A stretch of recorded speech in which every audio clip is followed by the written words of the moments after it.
E aí, beleza? Já trabalhamos aqui como que é a estrutura atômica, aquele histórico, como que é a organização dos elementos. Mas peraí, esses elementos estão isolados na natureza? Não, em geral eles estão juntos, né? Por exemplo, o mais comum que a gente encontra, a água. Não é H2O? Não é hidrogênio com oxigênio? Ah, não, mas oxigênio tem livre, porque a gente respira só oxigênio. Só oxigênio ou é gás oxigênio, que é o O2? Ah, então os elementos não estão isolados? Não, eles estão juntos em compostos químicos, em moléculas. E como isso funciona? É o que a gente vai começar a ver daqui para frente, tá? Para quem está chegando agora, meu nome é Luiz Aleotti, eu vou acompanhar vocês aí nessa jornada para entrar na universidade. Vamos lá, tá? Na tabela periódica, que a gente já comentou bastante nas outras aulas, a gente tem a organização, os metais, né? Os não metais, as famílias e quem tem tendência a perder elétrons, quem tem tendência a ganhar elétrons, e nós comentamos que tinha essa galera do canto aqui que não se misturava com ninguém, que eles são os elementos que estão isolados na natureza. Os gases nobres, né? Os snobs, eles não se misturam. Por quê? Por que a gente disse que os gases nobres são estáveis e os outros elementos têm tendência a ganhar ou perder elétrons? Lembra? Eletronegatividade, eletropositividade. Aí surgiu a teoria do octeto, que foi desenvolvida por Lewis, que é um americano, e o Kussel, um alemão, e eles desenvolveram em 1916 separados. Cada um fez a sua pesquisa e eles chegaram na mesma conclusão. Daí ficou como a teoria sendo dos dois, apesar de eles não trabalharem juntos. E o que diz essa teoria do octeto, essa regra do octeto? Que os átomos instáveis vão se unir com outros átomos que também são instáveis para tentar adquirir essa estabilidade. O que é essa estabilidade? É buscar ter 8, é a configuração de um gás nobre, que são os elementos estáveis. O que são? O que significa isso?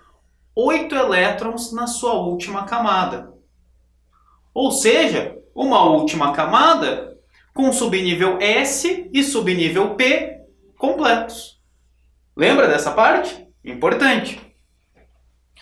Tem exceção a isso? Tem a exceção se a sua última camada for a camada K. Lembra que a camada K só tem subnível S? Se só tem subnível S, só cabem 2 elétrons. Então, se o átomo só tiver a camada K, ele fica estável com 2 elétrons na última camada. Bom, só temos 2 átomos que só tem camada K, certo?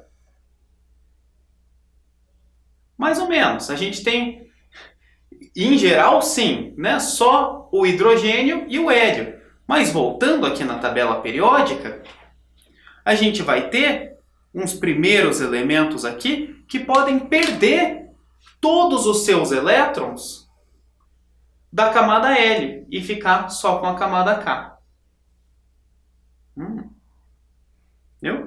Não é só isso, não. Então, o que é essa ligação iônica? Como que é que eles fazem? Né? Como que tem essa troca de elétrons? Como é que tem essa busca para estabilidade? Né? Uma ligação iônica, ela tem que ocorrer entre elementos que têm uma diferença de eletronegatividade bem alta. Em geral, um metal com um não metal. Mas por quê? Lembra que a gente falou da eletronegatividade? Que ela sobe para lá, né? Aumenta para a nossa direita e para cima, em direção lá ao elemento mais eletronegativo de todos, o flúor. Lembra? O que significava isso? Os mais eletronegativos, eles têm maior tendência a atrair um elétron. a roubar um elétron para eles. Enquanto o lado contrário, os menos eletronegativos, os mais eletropositivos, eles têm tendência a perder, a doar os elétrons. Mais eletronegativo de todos, o flúor, o que tem a maior tendência, o que tenta roubar o elétron de todo mundo, vai crescer para cá. E o frâncio, o menos eletronegativo de todos. Tá. Então a gente vai ter um metal e um não metal, geralmente, né? O metal, lembra, ele tem alta eletropositividade.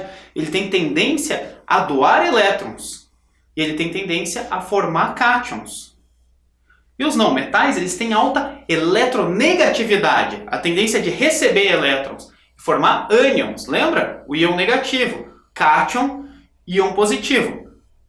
Voltando na tabela, a gente consegue pensar de outra forma, né? Lógica. Vamos ver.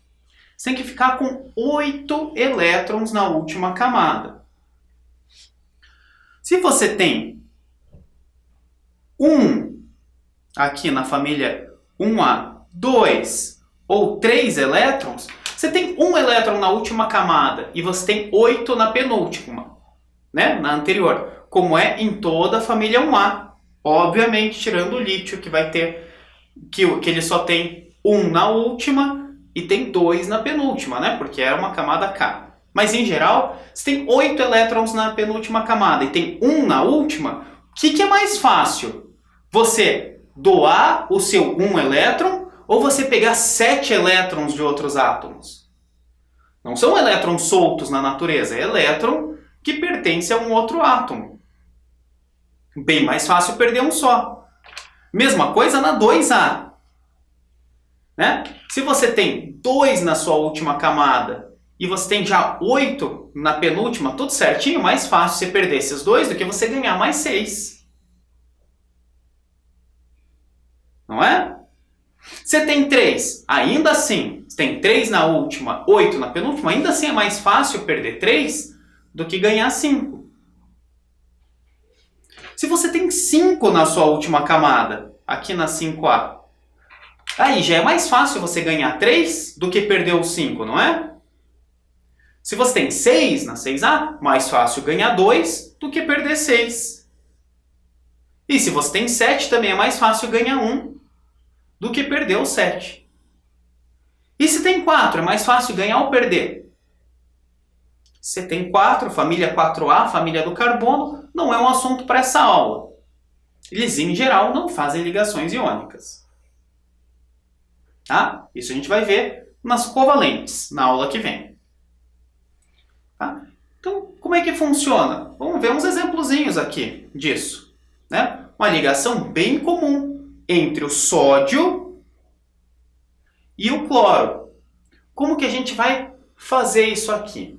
Tá? A gente tem, em geral, eu já coloquei aqui o número atômico de cada um deles. Em geral, você vai procurar na tabela. Se você não tem o número atômico, você procura na tabela. E na tabela, inclusive, você já vai ter qual é a distribuição em camadas. Você já vai ter quantos eles têm na última camada.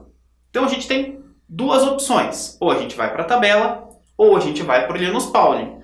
Depende de qual for do que você tiver que fazer na prova. Né? Mas se tiver a tabela na prova, vamos direto na tabela. Se não, a gente vai fazer a distribuição de Linus Pauling. Vamos fazer esse aqui por Linus Pauling rapidão. Tá? Então a gente tem o sódio. 11 de número atômico. Como que é a distribuição dele de Linus Pauling?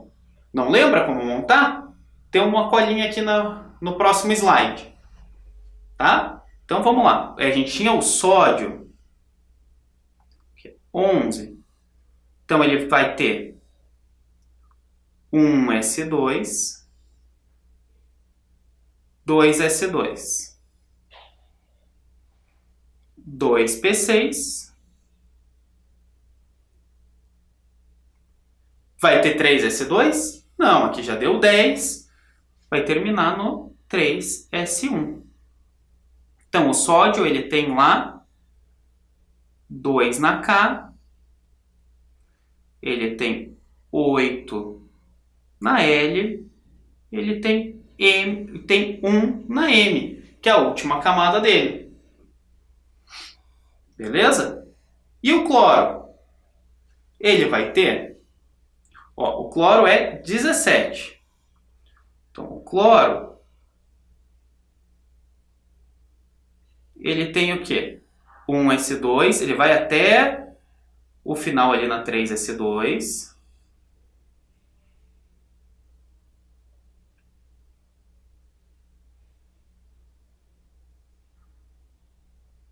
Aqui deu 12.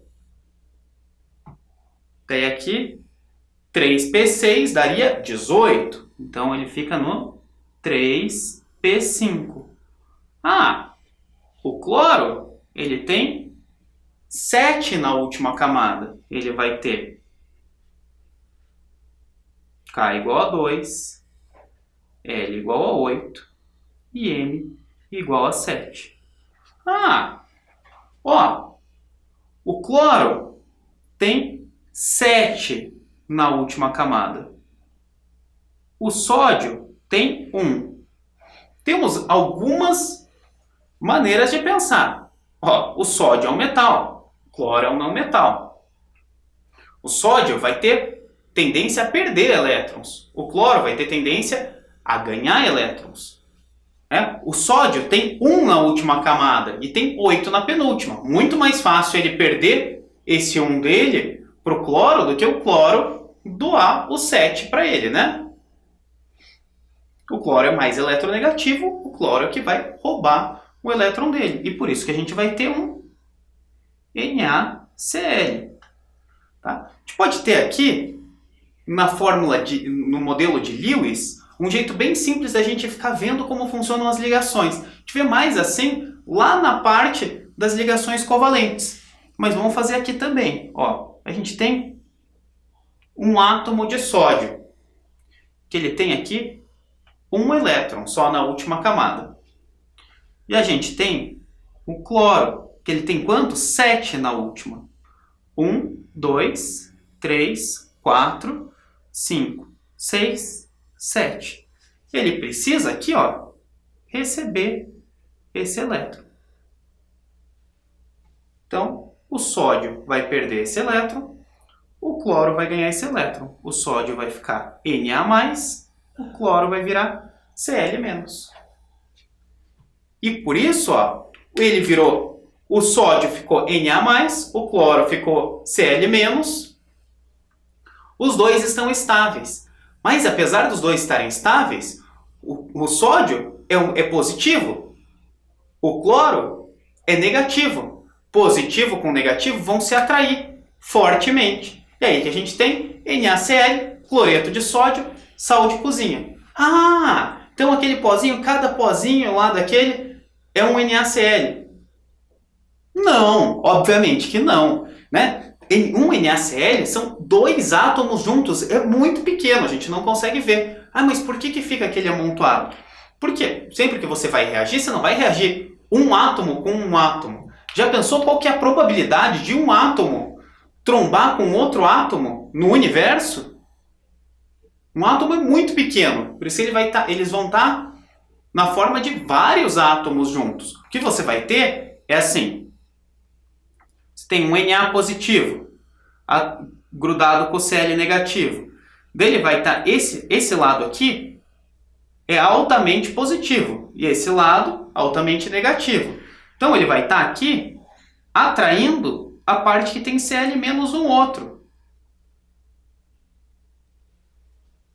E aqui vai estar atraindo um Na+ de um outro. Esse aqui, esse Cl- está atraindo outro Na+. E que tem um Cl junto. Esse aqui está atraindo outro Cl. Então vai ficar uma bagunça assim, vai formar uma rede de várias moléculas juntos, um aglomerado. Por isso que é aquele pozinho que a gente encontra. Tá? Não é que o pozinho é uma molécula. Beleza? E aqui, se a gente tiver uma ligação entre cálcio e o flúor, como é que funciona? Bom, a gente pode ir lá e pegar na tabela periódica. Vamos ver, se a gente pegasse na tabela periódica direto, né? Você ia ver que o cálcio ele é da família 2A. E o flúor é da família 7A. Da família 2A vai ter 2 elétrons na sua última camada e 8 na penúltima. O flúor na 7A, ele tem 7 na última camada. 7, mais fácil ganhar. 2, mais fácil perder, né? Mais fácil perder 2 do que ganhar 6. Então vamos lá na estruturazinha do Lewis, a gente teria assim, um cálcio com 2 elétrons. E o flúor com 7.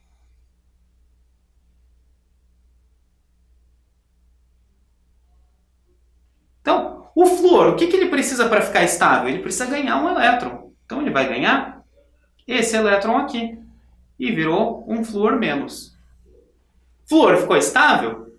Ficou. Tudo certo, né? Acabou? CaF. Esse é o nosso composto. Isso aí, acabou. Né? O Ca fica mais, flúor fica menos. E é isso aí. Claro que não. E esse cara aqui, ó? Aonde que eu vou enfiar esse elétron? O cálcio ficou estável? Não ficou estável. Ah, eu vou doar esse elétron para o flúor também. O flúor fica com 9. Ele não fica estável. Como que faz então? A gente vai doar para o flúor, mas não para esse flúor, para um outro flúor. Que também tem 7, claro. Então, ó, doamos esse elétron para esse outro flúor que também fica flúor menos. E aqui fica Ca mais ou Ca2+. Ah, então o elemento não vai ser CaF, vai ser CaF2. O númerozinho que a gente tem embaixo, aqui, seria a mesma coisa que escrever Ca1F2, mas quando é 1, a gente não escreve. O númerozinho embaixo é quantos átomos desse elemento tem dentro de uma molécula. Então, para o cálcio reagir com o flúor, a gente vai precisar de 2 flúor e 1 cálcio. Tranquilo? E aí? Mais um exemplozinho também. Então, tá? A gente tem o alumínio com Z igual a 13 e o oxigênio com Z igual a 8. Né? Se a gente for lá no Linus Pauling, eu sei em qual família que eles estão, mas é bom exercitar o Linus Pauling. Vai que a gente não tem a tabela periódica para fazer uma prova. Então, o alumínio,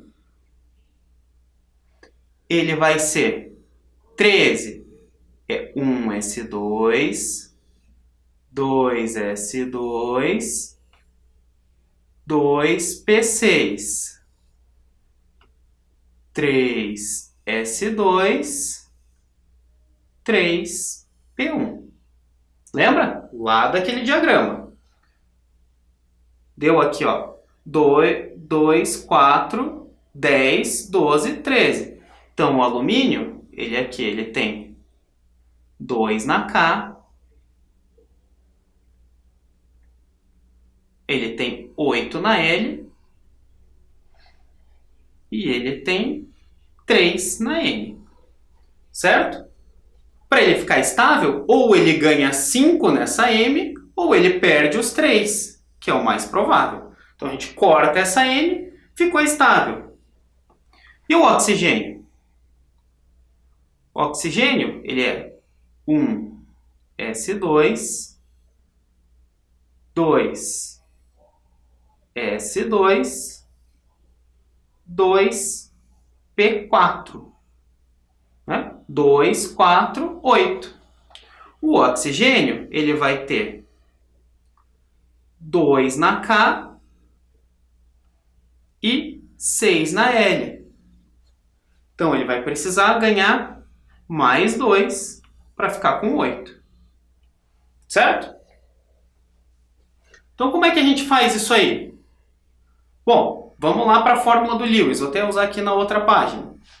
Tá? O alumínio, ele tem 3 na última. O oxigênio, ele tem 6. Opa! O alumínio tem que perder 3. Simples, né? E o oxigênio tem que ganhar 2. Então vamos lá. Ó. Aqui ficou com 7. Aqui ficou com 8. Estável. Oxigênio menos 2. Mas o alumínio? Não sobrou 1? Bom, vamos pegar um outro oxigênio. Oxigênio com 6. Bom, doamos esse aqui para esse oxigênio. Opa, alumínio estável. Alumínio mais 3. Perdeu 3 elétrons. Esse, ó. E o outro oxigênio ali? Ele ficou estável? Não, ele só tem 7. E agora? Bom, se a gente quer reagir só alumínio com oxigênio, vamos pegar mais um alumínio. Tá? Bolinha, xizinho, cruzinha, faz do jeito que você quiser, não importa. Só cruzinha tomar cuidado para não confundir um elétron que você está representando com o sinal do cátion. Tá? Então aqui, ó, mais esse alumínio vai doar aqui. Fechou esse oxigênio. O alumínio fechou? Não. Precisamos de mais um oxigênio. Mas isso vai para sempre? Não vai. Acabou agora.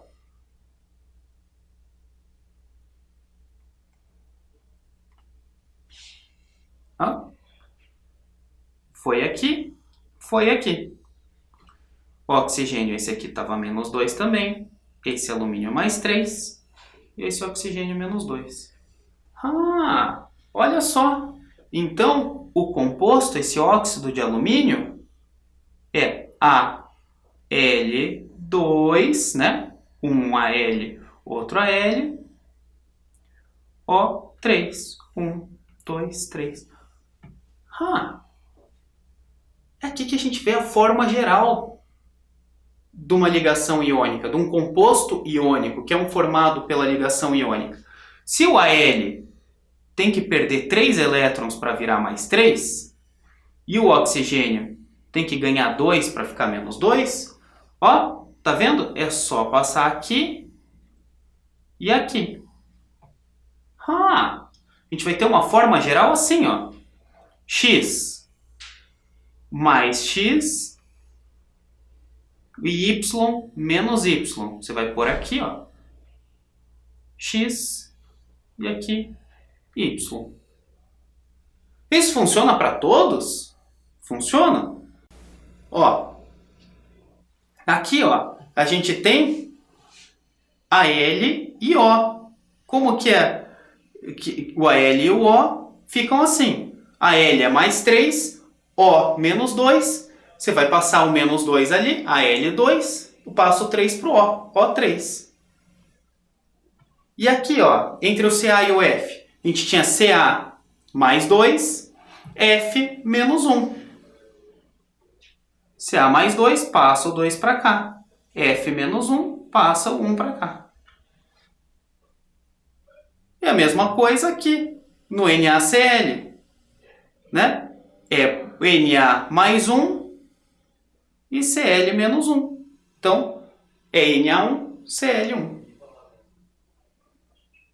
Tranquilo? Então, assim que a gente tem as ligações iônicas, que vão formar os compostos iônicos. O que é um composto iônico? Um composto formado por ligações iônicas, formado por essa diferença de eletronegatividade, em que um átomo vai doar elétrons, vai perder os seus elétrons para tentar ficar com 8 na última camada, enquanto o outro vai receber, vai roubar os elétrons desse, para também ficar com 8 na última camada. Como um fica positivo e o outro fica negativo, positivo com negativo se atraem.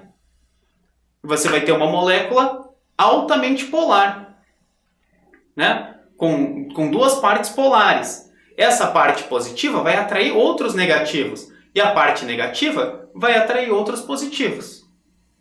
E com isso a gente tem o aglomerado de moléculas, né? Vamos ver depois, se a gente terminar essa parte de ligações, a gente vai ver lá como que são as substâncias, né? Vamos ver as substâncias químicas, as misturas.